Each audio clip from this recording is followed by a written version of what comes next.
Hello, everybody. I'm Heather Hayes. First tonight here on Fox 4 News at 5:30. As soon as tomorrow, we could learn the prison sentences for two wily teens who calculated and carried out the murder of a classmate.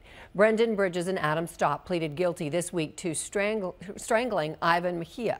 A judge will decide whether they will serve life in prison. Fox 4's Diana Zoga has been closely following the sentencing phase of this trial, and today she got insight from the defense attorneys and what the trial has been also like for the victim's family. Diana. Well, Heather, the parents of Ivan Mejia have waited 15 months for a resolution in this case. Their son was only 17 years old when two classmates lured him to a street behind their school and strangled him.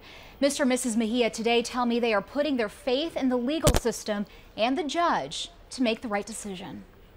Cameras aren't allowed inside the Collin County courtroom, but just outside, the defense attorneys tell us they are nearly done calling witnesses in the sentencing phase for Brendan Bridges and Adam Stopp, who committed murder at the age of 16.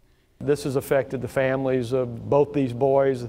They're struggling with the loss that's going to happen when these boys go off to prison. But you know, we are mindful of the fact these are young boys going off to an adult prison. It's not going to be any easy task. The defense spent the week calling character witnesses. Friends, family members, former teachers took the stand to testify that Bridges and Stopp were average students with no history of violence toward people or even animals before they killed Ivan Mejia.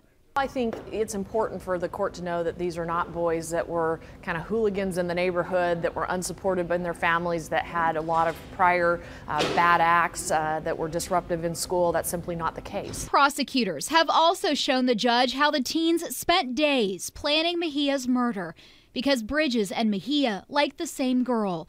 They tricked Mejia into meeting them near school on a Saturday night during spring break last year.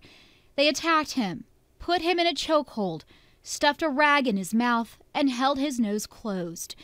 Police caught them at a creek in Garland trying to bury Mejia's body. Mejia's family says they're not quite ready to give interviews just yet. But tell me, I can quote them saying they have forgiveness in their hearts for Bridges and Stopp, adding, "God forgives us. There's no way to hold hate around my heart because that would be negative for my life, my heart, and my family as well." Judge Mark Rush has the option to sentence the killers to as little as 5 years in prison to up to 99 years or life. I asked the Mejias if there's a particular sentence they, as the parents, want to see handed down. They tell me they want to see Stopp and Bridges punished, but the time period is up to the judge, saying it is difficult to predict whether the two killers are capable of changing for the better. And Heather, the judge needs to weigh what they did with their chances of rehabilitating someday. All right, so do we know yet, is the judge planning on making an immediate decision once the defense then rests tomorrow? Well, I spoke with the prosecution today. They give me the impression the judge could very well hand down a sentence tomorrow. Today, Judge Rush told everyone in the courtroom, Heather, to be intellectually and emotionally prepared to wrap up tomorrow. And we'll be there for that. All right, Diana, thank you.